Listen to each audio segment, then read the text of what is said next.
Bonjour, monsieur. Bonjour. Monsieur Elchaninov, vous êtes rédacteur en chef du Philosophie Magazine à Paris et les éditions Tropen viennent de publier votre livre que je vais montrer maintenant dans le film, Dans la tête de Poutine, traduit par Till Bardou. Et vous nous proposez une recherche sur la logique et l'arbitraire d'un autocrate. La politique brutale de la Russie sur l'Ukraine, pardon, Schneider, l'attaque brutale de la Russie sur l'Ukraine nous conduit à nous demander ce qui peut bien se passer dans la tête du président russe Vladimir Poutine. Début de février 2022, il recevait encore d'autres des hommes politiques occidentaux, notamment le président français Emmanuel Macron ou le chancelier allemand Olaf Scholz. Macron pensait peut-être encore avoir gagné du temps à son retour, bien que l'attaque russe fût déjà programmée et le président russe faisant semblant qu'on pourrait encore l'arrêter, n'est-ce pas? Oui. Il semble que la justification russe de cette attaque sur l'Ukraine, un génocide menacé dans les deux régions de Donetsk et de Luhansk, annexé quelques jours plus tôt par un traité d'amitié et le régime nazi de Kiev, devait être renversée. Est-ce que vous pouvez vous imaginer que Poutine y croit vraiment?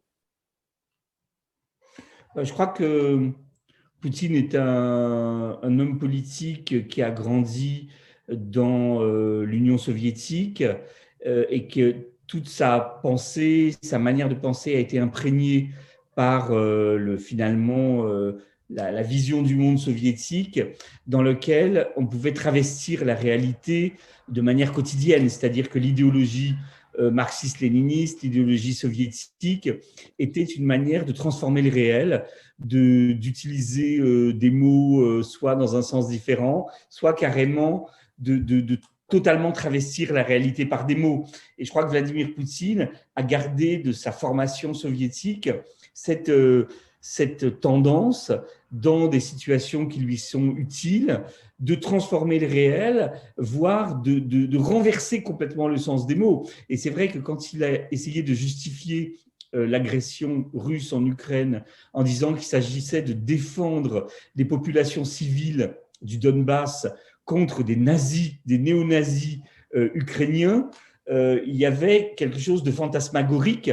Alors, c'est quelque chose qui est relayé par les médias en Russie, donc qui est cru malheureusement par une partie de la société russe.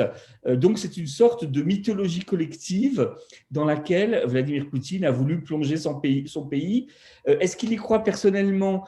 Je crois qu'au début, c'est une formation politique, c'est une manière de faire, c'est-à-dire finalement de nier le réel, mais il n'est pas impossible que aujourd'hui Poutine se soit plongé dans une sorte de fiction dans laquelle la Russie est l'héritière de ce qu'elle a été pendant la Seconde Guerre mondiale.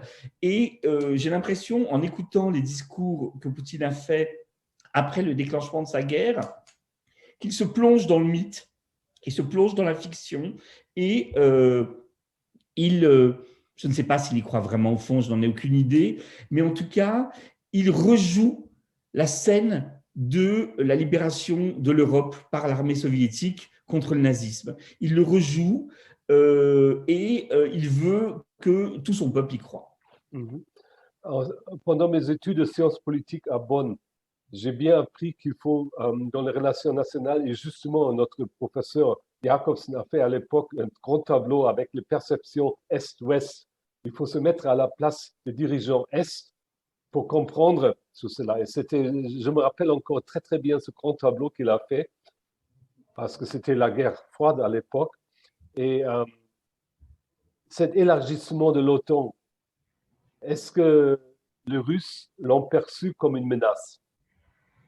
Alors, au début, quand Poutine est arrivé au pouvoir, d'abord Premier ministre en 1999, puis président en 2000, il voulait coopérer avec les pays occidentaux, ou en tout cas, il a fait mine de vouloir coopérer avec tous les pays occidentaux, l'Europe, les États-Unis, mais aussi les pays d'Orient, la Chine, le Japon. Il était dans une phase d'observation d'ouverture. Et puis, peu à peu, il y a eu des événements qui ont fait qu'il s'est mis à croire que l'Occident était hostile à l'endroit de la Russie et que l'OTAN était un outil des Occidentaux pour, comme l'a dit Poutine plus tard, repousser la Russie dans un coin. Alors, c'est possible que Vladimir Poutine dise ceci en se référant, en voyant l'OTAN comme une organisation agressive et en oubliant que certains peuples de certaines nations ont voulu adhérer à l'OTAN pour se protéger de Moscou précisément. Quand les pays baltes, Lettonie, Lituanie, Estonie ont adhéré à l'OTAN, c'était pour se protéger de Moscou qui les avait colonisés pendant des décennies. Donc en fait, Vladimir Poutine a renversé la logique et au lieu de voir que des peuples voulaient tout simplement se détacher de l'Empire russe, il a considéré que c'était une agression de l'OTAN. Donc là encore, excusez-moi, Vladimir Poutine a renversé le sens des mots et il s'est mis à considérer l'OTAN comme un ennemi, comme un adversaire. Et il a construit une rhétorique à partir, disons, de 2003-2004, de plus en plus agressive, de plus en plus puissante, pour dire que l'Occident, finalement, en voulait à l'existence même de la Russie. Et il a choisi d'interpréter l'histoire de la Russie post-soviétique comme celle d'une forteresse assiégée par l'Occident hostile. Et c'est ça qui est devenu le vecteur de son discours à partir du milieu des années 2000 et qui se matérialise aujourd'hui dans la grande guerre qu'il a lancée contre l'Occident en Ukraine. Nous allons tout de suite parler de cette radicalisation, mais je voudrais aussi dire, tout donne à penser que Vladimir Poutine se soit attendu à une action très courte, quelques jours ou plus pour envahir l'Ukraine. Or, il n'en est rien. A-t-il fait un mauvais calcul? Sans doute, puisque il a expliqué que les Ukrainiens étaient des frères des Russes, mais qu'ils étaient gouvernés par un pouvoir de néo-nazis. Donc, il voulait sans doute, dans les premiers jours de son invasion, assez rapidement mettre en place un dirigeant pro-russe, puisque ses objectifs de guerre étaient officiellement la dénazification et la démilitarisation de l'Ukraine. Donc, il a essayé de le faire rapidement, ça n'a pas marché effectivement, et il a dû se replier sur le Donbass. Donc, il est évident que Vladimir Poutine a été mal renseigné sur la réalité des forces en présence, sur la puissance de la résistance ukrainienne, sur la qualité assez basse, assez piètre de sa propre armée, l'armée russe, et également, il a sous-estimé la réaction des pays européens et occidentaux. Donc, il y a eu toute une série de mauvais calculs, sans doute qui sont dus à son aveuglement idéologique, au fait que Vladimir Poutine pensait peut-être que les Ukrainiens allaient accueillir à bras ouverts l'armée russe comme des libérateurs, ce qui n'était évidemment pas le cas.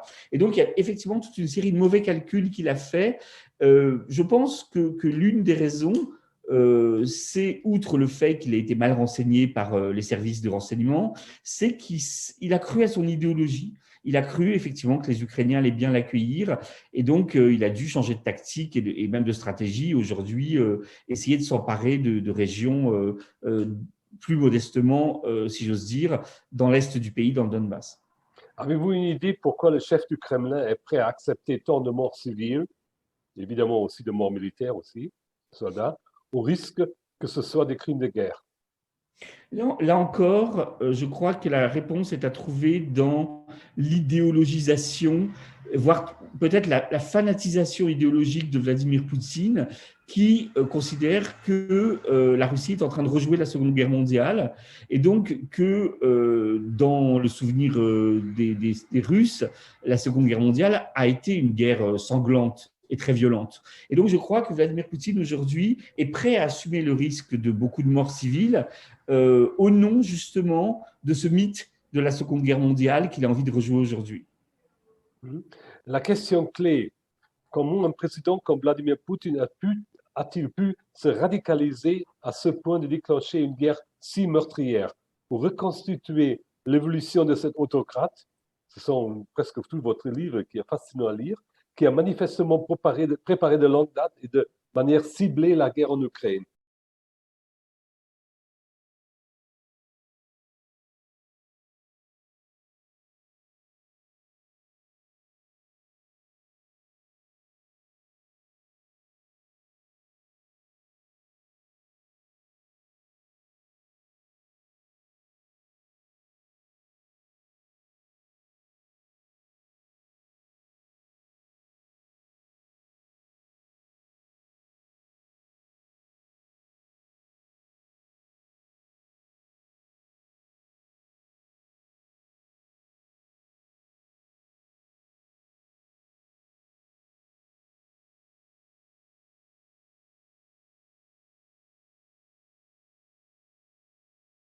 c'est vrai que radicalisation et préparation de la guerre vont chez Poutine main dans la main. Oui, c'est vrai que nous sommes en 2022. C'est vrai aussi que beaucoup d'États, de chefs d'État européens, mais aussi des citoyens du monde entier et même des citoyens ukrainiens ne croyaient pas une invasion d'une telle ampleur possible. Et que cette invasion, même si elle a été bien documentée et que les Américains notamment avaient prévenu qu'elle allait avoir lieu, beaucoup ne croyaient pas à un acte aussi violent et aussi brutal.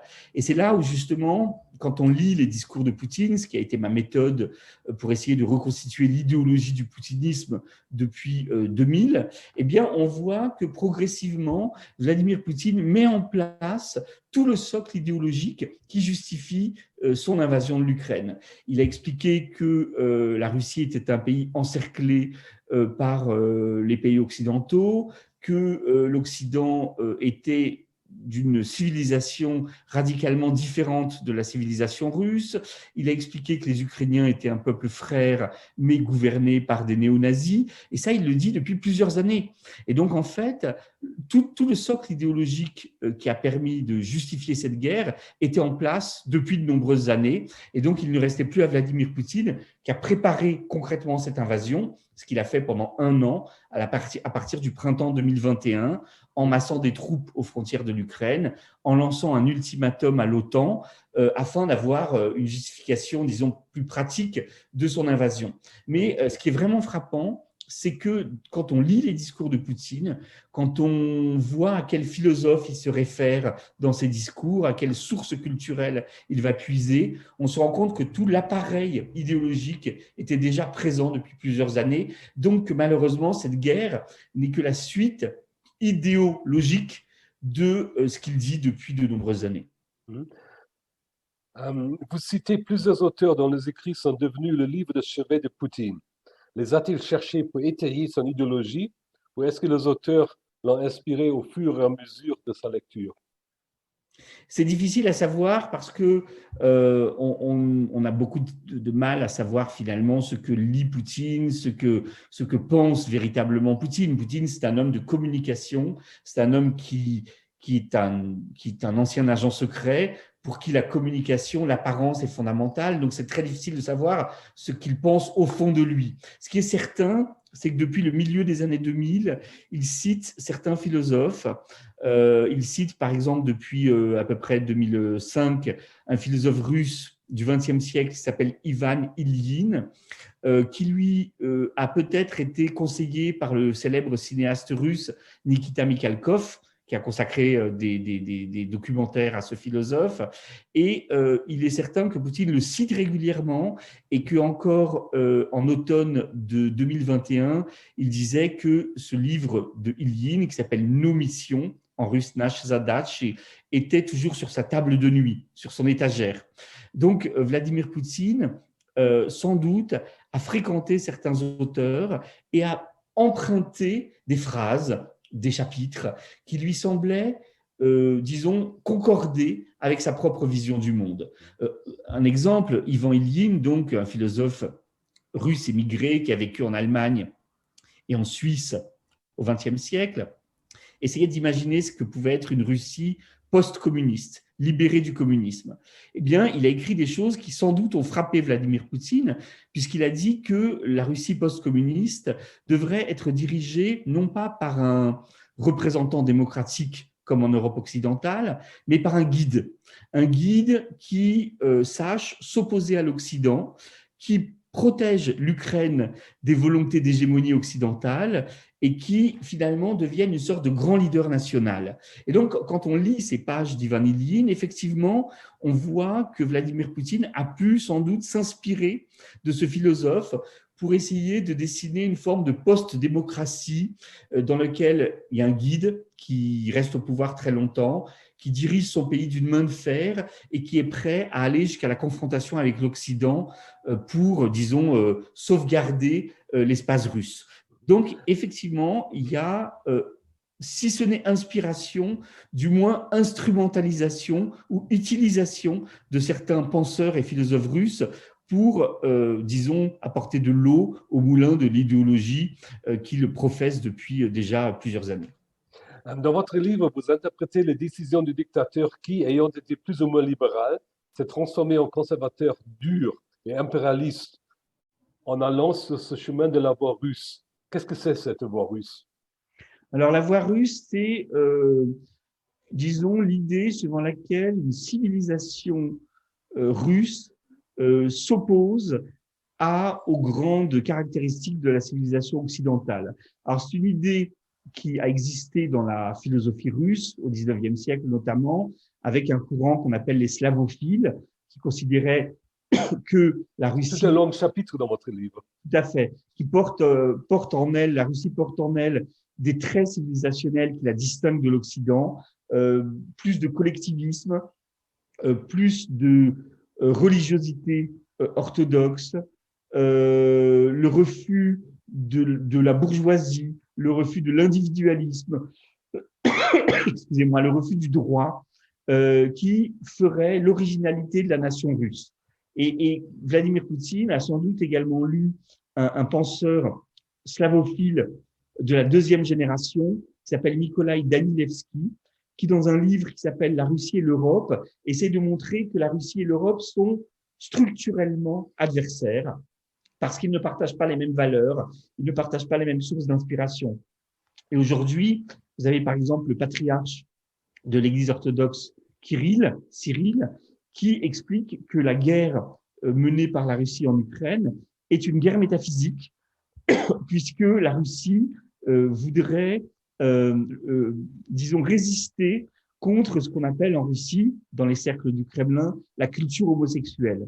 Et donc que la famille traditionnelle, comme on l'appelle encore dans les cercles du Kremlin, doit être défendue contre les attaques de la pensée, le wokisme ou la pensée dite homosexuelle, qui est vue comme un danger par les cercles conservateurs du Kremlin. Donc effectivement, il y a toute une idéologie conservatrice, anti-occidentale, impérialiste, qui s'est construite au fil des années. Lors de ses premières années au pouvoir, c'était quelque chose qui était assez discret dans les discours de Poutine, mais qui est devenu de plus en plus présent à partir de 2005, puis 2007, au fameux discours de Munich, puis au cours de ce que j'appelle le tournant conservateur de 2013, Vladimir Poutine a consolidé une idéologie qui ferait de la Russie le pôle conservateur, anti-occidental du monde. Croyez-vous que Poutine veut rétablir la sphère d'influence de l'ancienne soviétique? Et annexe, deuxième question, est-ce qu'une prolifération de cette guerre serait possible? Alors, je crois qu'il est difficile d'imaginer une reconstitution de l'Union soviétique à l'identique, tout simplement parce que les trois pays baltes, par exemple, Lettonie, Lituanie, Estonie, sont membres de l'Union européenne et de l'OTAN. Donc, il est difficile d'imaginer une reconstitution de l'Union soviétique. En revanche, ce qui est évident, c'est que Vladimir Poutine considère que Moscou a un droit de regard, un droit de contrôle sur ce qui se passe sur ces anciennes républiques. Peut-être pas toutes, mais en tout cas beaucoup. Il considère que le Caucase, notamment avec la Géorgie, doit pouvoir obéir à Moscou. Il considère que l'Asie centrale, notamment le Kazakhstan, doivent aussi rendre des comptes au Kremlin. Et il considère surtout que l'Ukraine n'a pas vocation à devenir un pays indépendant qui, à terme, intégrerait l'Union européenne. Donc, il est évident que pour Vladimir Poutine, ce qu'il appelle l'étranger proche, c'est-à-dire l'Ukraine, les pays du Caucase, les pays d'Asie centrale et évidemment aussi le Bélarus, doivent rester sous le contrôle du Kremlin. Et tout ce qui est vu par lui comme une tentative de regarder vers l'Occident ou de regarder ailleurs en général est considéré comme une agression. Et donc, les guerres auxquelles nous avons assisté, la guerre en Géorgie en 2008 par exemple, et aujourd'hui la guerre en Ukraine, sont des tentatives pour Vladimir Poutine de montrer que Moscou a vocation à contrôler beaucoup de territoires de l'ancienne Union soviétique. Il est difficile de croire que Poutine ait réellement lu l'ouvrage de Kant vers la paix perpétuelle. Du moins le cite-t-il en présence de Gerhard Schröder. Alors, est-ce que Vladimir Poutine a lu Emmanuel Kant? Je ne le sais pas, il est difficile de le savoir. En tout cas, il le cite enfin, il cite en tout cas le titre de l'opuscule de Kant sur la paix perpétuelle au début des années 2000, et il dit même que les conflits entre nations ne peuvent pas être résolus de manière guerrière. Et donc, il s'inscrit au début des années 2000 dans la pensée d'Emmanuel Kant. Ensuite, il n'est pas impossible que durant ses études de droit à Leningrad, l'ancienne Saint-Pétersbourg, Vladimir Poutine ait eu accès tout de même à des cours sur les penseurs occidentaux, notamment la pensée d'Emmanuel Kant. Un étudiant en droit de l'université de Leningrad, même à l'époque soviétique, peut avoir eu accès à en tout cas à des résumés, à des titres de livres de la pensée de grands auteurs comme John Locke, Montesquieu, Rousseau ou Emmanuel Kant. Donc, voilà, en tout cas, Vladimir Poutine, au tout début de ses premiers mandats, en 2000-2004, cite Emmanuel Kant pour essayer de séduire ses interlocuteurs, séduire Gerhard Schröder notamment, et montrer qu'une partie de lui, disons, est pleinement européenne et souscrit à la pensée des Lumières. Croyez-vous que Poutine souhaite vraiment changer l'orientation de la Russie en direction vers la Chine? Alors, Poutine s'appuie sur un autre courant philosophique qui s'appelle l'eurasisme, qui est né dans les années 1920 et à travers lequel plusieurs penseurs ont considéré que la Chine, en fait, la Russie, pardon, n'appartenait pas à l'Europe, mais constituait avec la Sibérie, avec peut-être des territoires de l'Asie centrale, un continent à part qui s'appelle l'Eurasie. Et donc que la Russie a vocation à se détacher définitivement de ce que ces penseurs appelaient le monde romano-germanique et à se tourner davantage vers l'Orient. Et donc, en s'appuyant sur ces penseurs, qu'il cite parfois, Vladimir Poutine veut montrer que la Russie, qui évidemment est un pays en partie européen, est aussi un pays qui a vocation à se tourner vers des populations turcophones d'Asie centrale, mais aussi à faire alliance avec la Chine. Donc en fait, Vladimir Poutine a une idéologie à géométrie variable. Parfois, il va insister sur le côté européen de la Russie, parfois il va insister sur cette voie russe spécifique avec la confession orthodoxe, mais aussi parfois il va insister sur le fait que la Russie est un pays asiatique et donc doit pouvoir s'allier avec la Chine. Ces temps-ci, il est évident que Vladimir Poutine veut construire une forme d'alliance post-démocratique avec Xi Jinping afin de construire un monde post-occidental. Il vaut vraiment la peine de suivre les citations et le supposé garant de Poutine et de les lire attentivement. Chapitre 7, Dostoïevski et Berdyaev, de faux amis, avec une précision philologique que j'ai beaucoup admirée dans votre livre. Vous dévoilez les conséquences de la lecture cursive du choix des citations appropriées dans leurs œuvres, par lesquelles Poutine tente de s'approprier ses auteurs.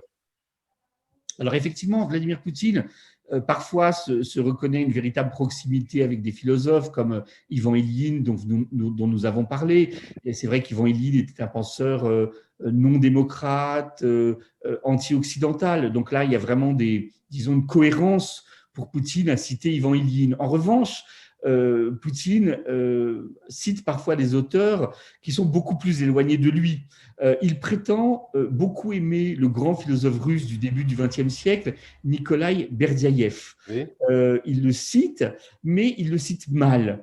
Par exemple, pour justifier son conservatisme, Vladimir Poutine fait référence à un livre de Nikolai Berdyaev qui s'appelle Philosophie de l'inégalité et un chapitre sur le conservatisme. Mais en regardant précisément, on voit que pour Berdyaev, le conservatisme n'est pas du tout un conservatisme politique, mais une forme de conservatisme métaphysique. Berdyaev, juste après la révolution russe de 1917, dit tout simplement qu'il ne faut pas jeter le passé, qu'il faut garder la culture, les traditions du passé pour faire une politique d'avenir. Donc, il s'agit d'un conservatisme qui n'est pas du tout un conservatisme social et politique. Quand Vladimir Poutine utilise Berdyaev pour critiquer l'homosexualité, pour critiquer l'Occident qu'il juge décadent, il est clair qu'il fait un contresens et donc qu'il instrumentalise, qu'il déforme la pensée d'un grand philosophe comme Nicolas Berdyaev. J'ai encore une question, et peut-être la plus importante, qui justifie aussi que cet entretien soit sur notre France Bloc. Comment voyez-vous aujourd'hui les rapports entre Poutine et l'extrême droite dans beaucoup de pays en Europe? Alors, Poutine a construit une politique d'influence sur les sociétés de beaucoup de pays du monde, que ce soit en Europe, aux États-Unis, mais aussi en Amérique latine et en Afrique, En évidemment, Syrie aussi. voilà, au Proche et au Moyen-Orient, une politique d'influence culturelle, une politique d'influence intellectuelle, une politique parfois aussi d'intervention militaire comme en Syrie, effectivement, mais aussi des alliances avec des partis. Vladimir Poutine, à travers des proches, à travers des hommes politiques russes, a tissé des relations très étroites avec des partis populistes et d'extrême droite dans tous les pays européens. Alors, en ce qui concerne la France, la proximité entre le parti d'extrême droite, le Front National, devenu le Rassemblement National, donc entre la formation de Jean-Marie Le Pen et de Marine Le Pen, sont bien connues. Lors de la dernière campagne électorale en France en 2017, Vladimir Poutine a reçu Marine Le Pen au Kremlin. Donc, il s'agit d'un soutien massif, visible parfois, du Kremlin vis-à-vis de partis populistes et d'extrême droite. La raison est toute simple. Ils partagent très souvent la même idéologie. Vladimir Poutine considère que l'Europe occidentale et l'Union européenne en général est un outil décadent, un outil faible, un outil qu'il faut désagréger. Or, beaucoup de partis populistes et d'extrême droite luttent contre l'idée européenne et l'Union européenne. Donc, le conservatisme est également une valeur partagée entre une partie de l'extrême droite et Vladimir Poutine. Donc, cette politique d'influence et d'alliance est tout à fait cohérente. Poutine veut détruire l'Europe, il veut désagréger l'Union européenne, et donc il s'appuie sur des forces, parfois aussi l'extrême gauche d'ailleurs, hein. Il s'appuie sur diverses forces pour affaiblir l'Europe, et c'est une politique consciente, ancienne, structurée, faite pour affaiblir l'Europe. Merci beaucoup, monsieur. Merci à vous.